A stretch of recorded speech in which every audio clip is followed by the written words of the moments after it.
This are several clips about me on Geraldo at Large. I've been on there several times. Check it out.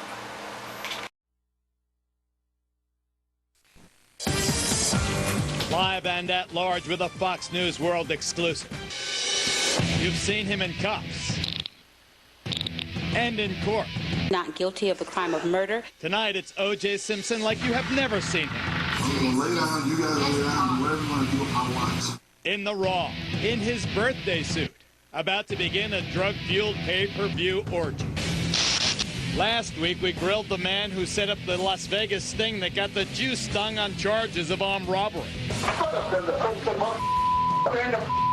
Tom Riccio, did you know that guns were going to be drawn that day in Las Vegas? Absolutely not, and I can prove that too. Tonight, At Large investigates the long-denied making of the O.J. Simpson porn tape.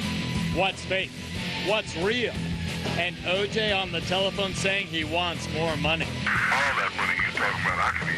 They said we can need $600,000 for a couple of still photos. I said, let's make a deal. Tonight, the exclusive insider interviews and the people who were there the night O.J. went XXX for cash.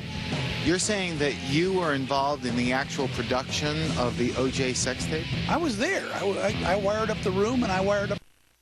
Hi, everybody. I'm Geraldo Rivera, and this is a Fox News World exclusive.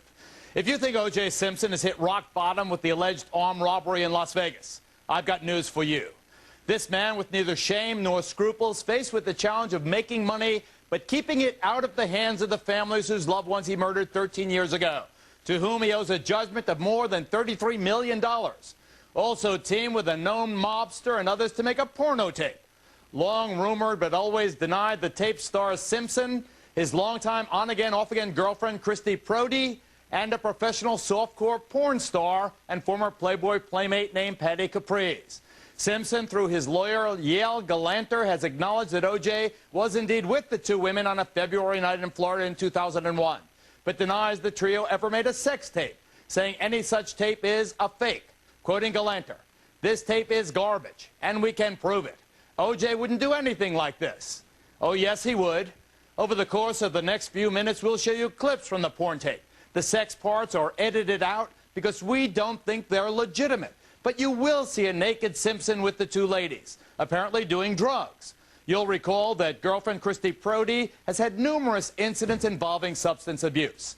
And more importantly, after we show you those clips, which have bounced around on the internet for years, you will hear Simpson himself in conversations with the mobster producer who organized the deal, complaining about how Simpson has to get the legitimate portion of the tape in his possession so he can get more money. Before we hear that conversation, Brother Craig interviewed the private eye who set up the cameras to film the porno tape that night in Florida. His name is Danno Hanks. You're saying that you were involved in the actual production of the O.J. sex tape? I was there. I wired up the room and I wired up the audio. And I got a document that assured me that O.J. knew that he was having his voice recorded, you know, or else I wouldn't have done it. Hanks is a licensed, longtime LA-based private eye with whom we have dealt on numerous occasions. He has never steered us wrong. But before this tape was made, you saw O.J. Simpson with his still girlfriend, Christy Prody. Oh yeah, I saw them get together with Patty Caprice the same night the tape was made. Patty Caprice is the porn actress who was in the film. She's an adult model, porn actress, and she was in the film, yes.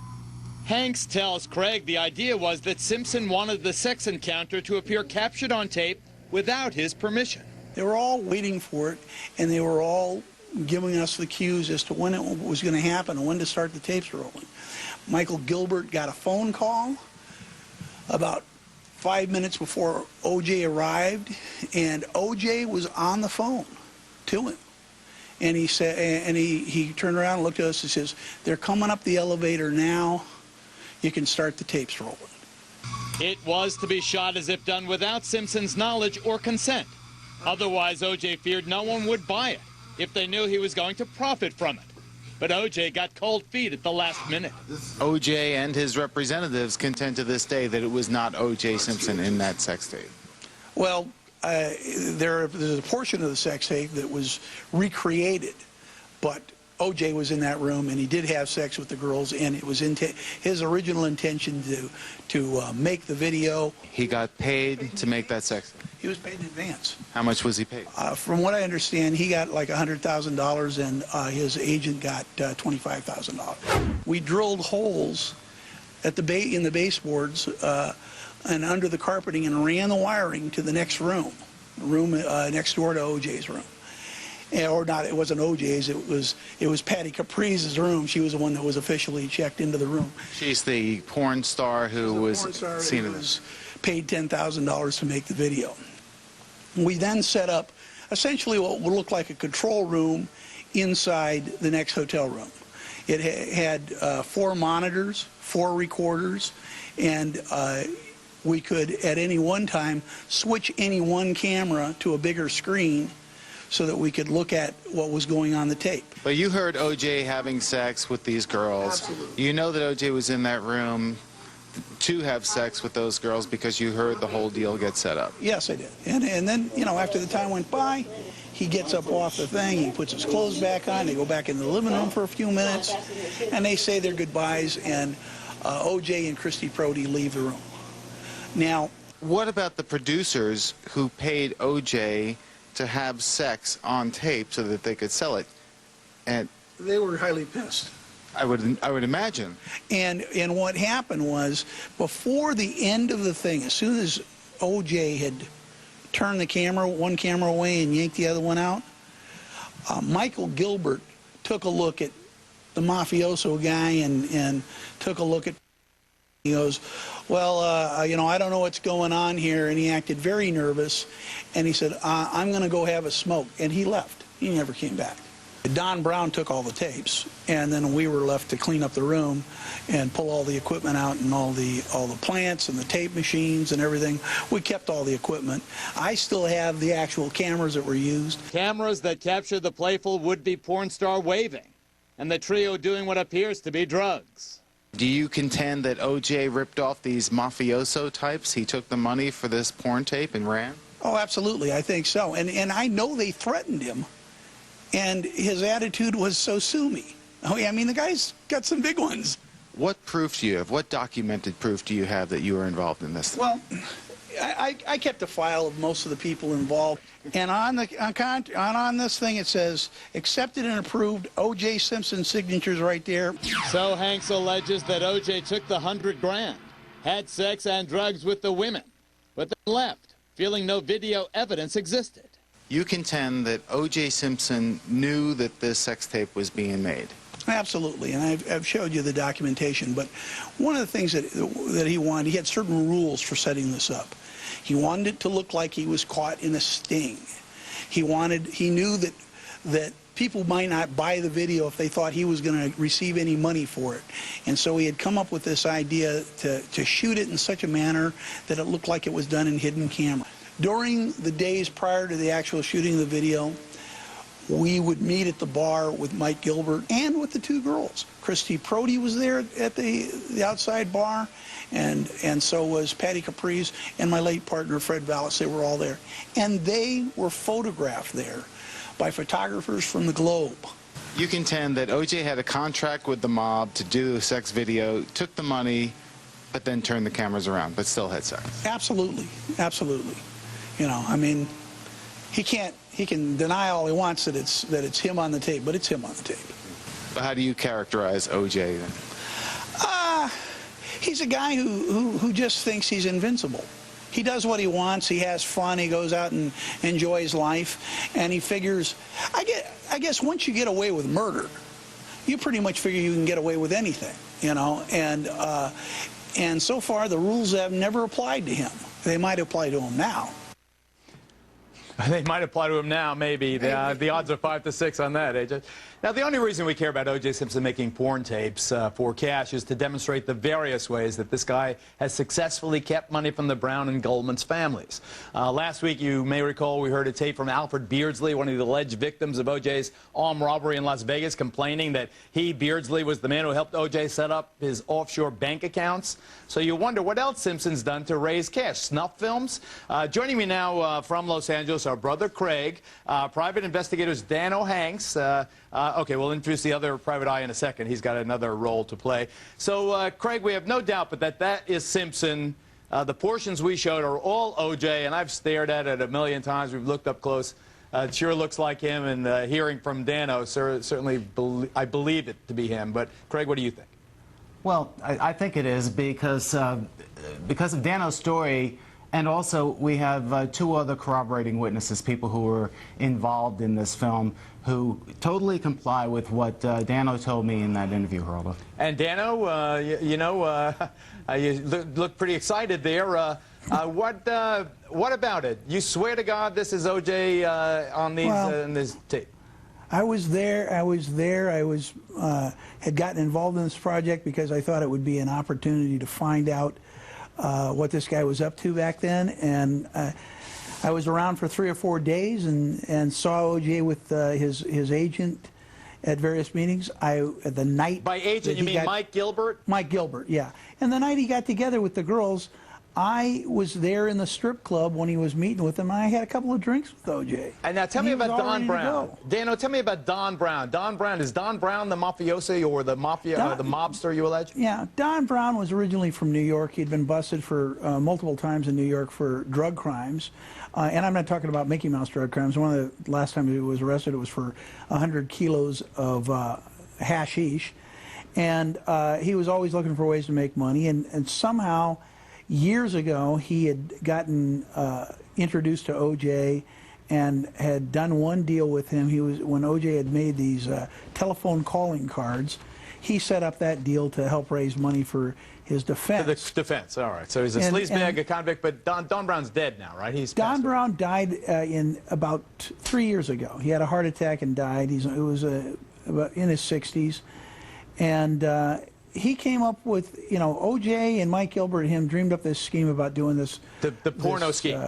Doing the porn film. Okay. Actually, what happened was it was supposed to be a reality TV series that included O.J. Follow O.J. around. But then it turned into a porn film. Into a porn because it would probably. Okay, I've got to take a break, and you will hear O.J. on the phone saying, "I want more of that money." This is tape you've never heard or seen before. After this. So Simpson thought he had successfully killed the porno project, and having pocketed about $100,000, was happy to let it go at that.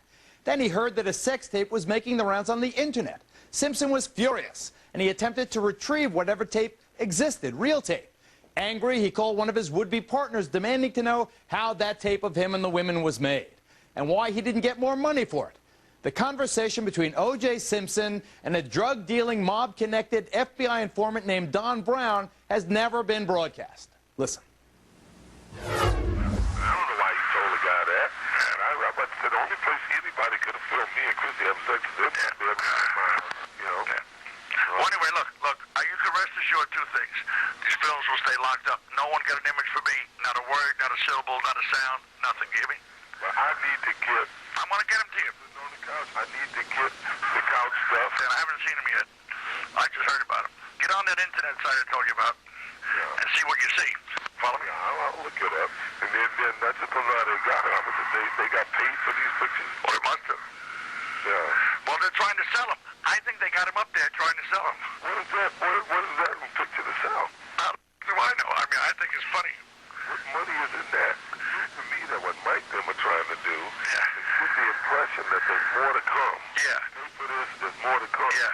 I'm more concerned about them being prosecuted. I want money first and foremost. Yeah. I'm broke right now. I could have, all that money you're talking about, I could have used. They said, well, give me $600,000 for a couple of still photos. I said, Don Brown, let's make a deal. Of course. But at the same time, so how do you sell a story that O.J. did porn tape, and he did it when he did it, when it was him that foiled the whole thing? So what these guys are really trying to do right now is make the public and make the tabloids think that there's something there. People, as much as they can get, then 2 weeks from now, when it never comes out, who cares? Go out tonight with your girl, or whatever girl, and have sex. 3, 4, 5 people sex. Who cares? I'm a single guy. I'm a single man. Tried to have sex with 2 girls, 3 girls, 4 guys. Who cares? I don't care if they got pictures of me sitting on the couch with a girl and 2 girls, and they claim that we went into the other room. I ain't even thinking about that twice. But for them to be implying that I'm in on it and there's film available showing us in the best time's got to give me at least a piece of the footage that's in the living room and the knowledge that these guys did say they filmed it. Well, I can put a package together of a whole bunch of written stuff and FedEx to you. Now, let me get your address there. Okay. Wait a minute. What's your address, OJ? 9450 Southwest 112th Street. Miami 33176. 33176. Yeah. Okay. Well, I don't know if tomorrow's a holiday, huh? I think the FedEx is open. It's President's Day. Tomorrow's President's Day, but I'm sure you can. I'm sure the FedEx will. I will FedEx something tomorrow. You have it Tuesday morning. Okay, buddy. All right? All right, so there is Simpson demanding of Don Brown, his mob-connected partner, more money, or he wants the tape of him and the girls on the couch, verifying that the tape of him on the couch with the girls is legit, with the dope and everything right there. 6 people, including O.J. Simpson, have now been arrested and charged in connection with the bizarre armed robbery at that Las Vegas casino just over a week ago. But the case that once looked so solid against Simpson and his cohorts is now being given just 5 to 6 odds to result in a conviction of the disgraced former football star. In Las Vegas, attorney and Fox News analyst Bob Massey joins us with the latest on the prosecution's case. Is the problem that the victims are, you got one guy with a heart attack in the intensive care unit, and the other guy is a crook with a record a mile long? Bob? Yeah, there's a credibility issue, Geraldo. You know, as a lawyer, that's where the defense is going to go. But I'll tell you, there's a very important motion being filed on Monday by one of the criminal defense lawyers. And what the motion is going to be is they're going to ask to have the DA produce the original tape of Riccio as it related to the evening of the alleged crime. And their position is, based on this particular guy represents Stewart, that is not what happened, which is, of course, what you expect them to say, and that is a doctored tape. And if the DA can't produce the original tape, that, as you know, is what we call the best evidence. There could be legal problems for them. Oh, I think he's going to produce the tape, and I know that Riccio was subpoenaed today, and every tape that he had that he gave us last week, the prosecution now has. I think they'll have the tapes. The question is, will they have a victim for this crime? Well, that's the issue. You know, of all the parties involved, Fromhung right now, the poor guy is in the hospital. He's probably the only credible person that we see here. But, you know, it's the same old story. You still have the issue that he brought these bad guys into the room, and it sort of cuts both ways. The defense is going to be able to show these people have no credibility. But you remember that old thing in law school, self-help? If you use self-help and there's a breach of the peace, you're not supposed to do that. That's what they're going to be faced with here. They still went into the room. There still is an issue as to how they went about. And I think when you listen to the tape, as you showed last week, the bottom line is O.J. never said, hey, let's stop. I didn't know you guys had guns. Hey, let's get out of here. You know, he didn't do anything like that. That's for sure. Mark Garagos, I'm not going to ask you about what's happening Monday. I'm going to ask you about O.J. pocketing the 100 grand. Give me your porno comments. Well, that was the, not if I did it, but if I got it up. I hope my mom's not watching. I know my mom's not watching. I told her to go to bed. I hope nobody I know is watching. And so I don't know.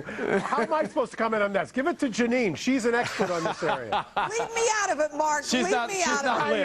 Exactly. I'm out of this. My mother is watching. Stop it. Well, how about tax evasion? How about the feds going after for tax evasion? Right. That's absolutely. The feds are going to be looking. I mean, the feds are going to look at this. It's exactly. You know, not only that, Geraldo, you know this is not the first memorabilia deal he's been involved with. The old Al Capone thing, they got him for tax evasion. The feds are going to come after this, and so are the Goldmans. I mean, this is right on their platter based on that tape. They're going to be all over this. Mark Furman, anything surprising about O.J. as a porn star making cash money and hiding it from the plaintiffs in the civil suit? Yeah, you know, Geraldo, I think it's, you know, when I first heard about this, I said, why is this connected? But when you lay out how it went down, this is another O.J. sting. And what he's doing, he is in a shadowy group of people, just like we're seeing in this Las Vegas caper. You got victims that got credibility issues and witnesses. So does he. Guess what?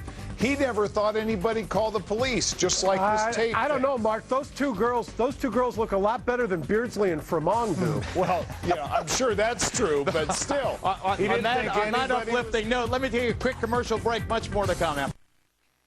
Now back to the latest Simpson saga. We are asking who are the people playing the supporting roles in his latest adventure, this pornography and all the rest of it. We put together a brief reminder. Watch.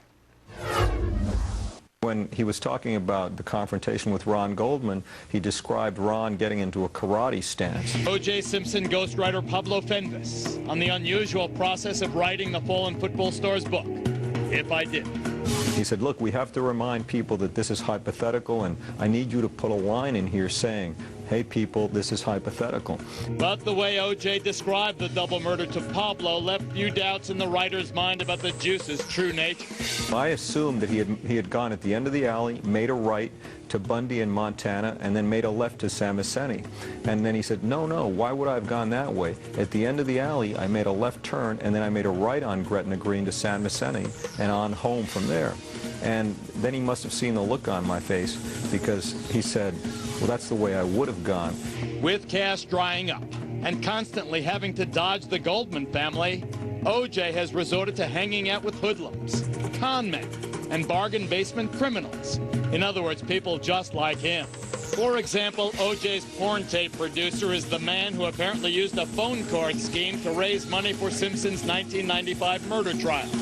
He's a drug-dealing, mob-connected FBI informant named Don Brown. Here's Brown on the telephone with O.J. Get on that internet site I told you about and see what you see. Today, O.J.'s most vocal advocate may be his girlfriend and co-star of his purported porn tape, Christy Prouty. And doesn't she still seem drug-addled in this interview? He does not need to burglarize or rob or kidnap anybody to get his stuff back that was stolen from him from Mike Gilbert, who was a friend of 20 years. Mike Gilbert, O.J.'s former agent, whose apparent decision to hoard and sell the Juice's memorabilia may have triggered the recent armed robbery attempt. Here he is this week on my colleague Greta Van Sustren's show. I felt O.J. was given a second chance at life. That jury gave him another chance to do the right thing, to be a good father, good member of society, good friend, and instead he decided to be a thug. Of course, to O.J., it's his former friend who's the thug. Then again, it takes one to know it. Getting back to our telephone conversation that corroborated that O.J. not only got some money, $100,000 allegedly, for the porn scheme gone awry. Let's go to Paul Barisi, another private eye, sitting alongside Danno Hanks. Danno Hanks on your left is the man who helped arrange the physical taping of the porn scene. Paul Barisi on your right, another private eye we work with extensively, is the person who helped us obtain the telephone conversation. Paul, tell us to the extent you can why the person who had that tape gave it to you to give to me. The source who gave me the tape was very accommodating. It was almost like he was relieved to once and for all be able to expose the kind of sham that O.J. has been running for a long time. Well, be a little more specific if you can. I wish I could. I promised complete anonymity, so that would be hard. Is the person worried for his physical safety or worried that he'll be humiliated for having something to do with a porn tape? Probably both. Well, it may be all of the above, but I did promise anonymity, and what I think is very refreshing about this whole thing is this person didn't want any monetary compensation whatsoever. Okay, on that point, let me go to Brother Craig. Is it not a fact, brother, that we have not paid either Tom Riccio or the person who gave us the porn tape or the person who gave us one dime? We haven't bought them one McDonald's Big Boy burger. Nothing at all. I'm mixing my all. companies there. and actually, the person that did provide this tape to me did point out that they were more interested in the story coming out properly. They obviously could have made hundreds of thousands of dollars from these so-called tabloids on these tapes, but instead decided to give it to us, a legitimate news organization, for gratis, just so that the story came out. Okay, I want to thank you all. Judge Janine Pirro. Back to what Bob Massey said. Let's focus. Anyone can make a porn tape. I don't care what they do. I'm a libertarian. Let them do whatever they want to do. If they want to make money selling pornography, that's fine, if that's their thing. But you got to pay income taxes, and he didn't pay income taxes. The offshore bank accounts, obviously, those are evading income tax. Do you see, if this Nevada prosecution is in trouble, a federal IRS-type action against him? Absolutely. O.J. Simpson seems to be his own cottage industry. I mean, whether it's memorabilia or porn tapes or anything else, in all of the problems he's had with the law. And what's curious, Geraldo, is that in this case where he's presently charged with 11 felony counts, he's the only guy who doesn't have a conviction other than Fromong. I mean, and it is a sad commentary that a man who was found responsible for 2 murders has been able since 1995 to basically conduct himself in a very fine lifestyle, and the feds have not been tracking him. Everyone knows underground that he's making a lot of money. It is time for the feds to get involved in tracking this money for the Browns and for the Goldmans. Brian Smith, is he a kind of Robin Hood because he's managed to avoid all this trouble? Avoid these judgments? I don't know about Robin Hood. I mean, we always have to separate the murder out of it. That is not... You know, this is a totally different thing. I know it's difficult, but looking at this, there's definitely a tax evasion case. But they got to prove that he actually got this money. That's going to be the tough thing. We've seen what he's been doing with the memorabilia, things like that. There's a lot of allegations, but nothing's been proven. And like you said, Judge, there's no proof that he's hoarded anything. He's a tough guy to catch if he has done something wrong. But you know what? They know, Ryan, all the characters right now. They've got him on some of the audio tapes. The feds know how to bring somebody in and make sure that they tell the truth. I mean, you can't lie to Martha Stewart. Let me go to Martha Stewart. Let's go to Mark. You've got 30 seconds. How would you defend a tax evasion case? We do this with drug dealers all the time. It's an unexplained wealth. You take what his net income is, and then what is his lifestyle, what is his credit card receipts, his mortgages, his payments, his cars, and you figure it out. If he's spending more than he's making, how does he do that? Unexplained wealth. That's how you do it to drug dealers. Then you start doing asset forfeitures. You follow the money. Always follow the money. Right now you have the cast of characters. Follow their money, and I'll guarantee they overlap with Simpson. Okay, let me take a quick break. I'll get back to our panel on this and 2 other very interesting stories, including one that's of crucial interest to any parent who uses a daycare center. After this. Say goodnight to Mark and Mark. Mark Guerra goes first. If you put up $6 and you win and he gets convicted, you only get $5 back. The odds are he's not going to be convicted according to Vegas bookmakers. What say you? I say that the Vegas bookmakers are very accurate and seldom wrong. And Mark Furman, wouldn't that be another disappointment to you? It would, but I'd reverse those odds because I think there's that many co-suspects that are going to testify against him. So you think that there'll be enough people turning and pointing fingers at Simpson that it will be enough to convict him on at least some of those charges? I think the jury will have no choice. I mean, they can't refute everybody because of their credibility. You know what, Mark? We've been wrong before. The witnesses are going to testify, but there's going to be one juror who's going to acquit. Yep. I side with Mark. Same thing. One juror's going to acquit? Yep. Yep. Oh, brother. We'll have more on this tomorrow. As the FBI investigates the alleged point shaving in pro basketball, there are reports that the referee at the center of the NBA's biggest scandal ever may have bet on games that he officiated. Tim Donaghy worked over 150 regular season and playoff games over the past 2 seasons and has reportedly resigned after allegations he was a gambling addict being muscled by the mob in this biggest point shaving scandal to hit professional sports, known as buying a whistle. Brother Craig tells us how their scheme worked. Geraldo, your average sports fan is only interested in whether or not their team wins or loses. But with sports betting, it's not just who wins and loses, but by how much. It's called the point spread, the number of points between the winning and losing teams. And as you can imagine, in a rough and tumble game like pro basketball, with a dishonest call here or there, a referee can easily influence whether a spread grows or shrinks just by calling questionable fouls. Because the calls are usually close and subjective, cheating the spread is awfully hard to spot.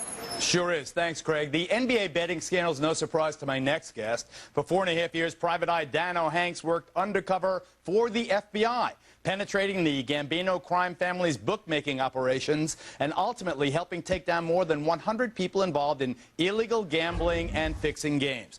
Dan, welcome. So it's no surprise to you. They say that there are 7 games this guy Donaghy could have swung that appear to stink. Very suspicious. Do you think that this is a totally isolated case of this one sick individual, or you think it's broader than that? Oh, it's definitely not isolated. During the time that my partner and I, Fred Vallis, worked undercover with the FBI, we'd see it on a weekly basis where somebody that was working in the bookie cages would say, well, we think we need to change the spread, and the guy who was the head of the pit would say, don't worry, we bought a whistle. And this was both in college ball and in pro ball. So when the pros, Dan, let me ask you there, when the pros are now expressing this, we're watching the video of you in action there, when the pros were expressing their surprise and dismay, do you think that was disingenuous? Do you think they knew or should have known? Oh, they know. They know what's going on. It's a money-making operation. The whole idea is to keep it quiet, that this kind of thing goes on, because then you lose viewership. You lose fans that don't think that the outcome is real. And when you lose that, you lose money. That's for sure. Mark Garagos, in terms of the point shaving, you know, it doesn't take a lot, and you don't even have to influence who wins or loses. Well, and this is particularly nettlesome because people have always suspected about the NBA that there was some kind of collusion, that there's a conspiracy theorist who think that the league wants certain teams to win. This year, and interestingly, this guy worked one of the series in the Phoenix-San Antonio. There were a lot of people who were screaming that that was a setup, that Phoenix had lost and that they shouldn't have lost to San Antonio and that the refs had been involved or way too involved. So this is going to give a lot of credence to all those conspiracy theorists out there who think that the league has something to hide. Well, I tell you, I'm going to bring the judge in also to talk about the implications, legal implications, on the other side of the break. Danno, thank you very much. Hi. This next clip is about the time I was up at the Playboy Mansion. This is up on the Geraldo at Large show. I think you'll enjoy it.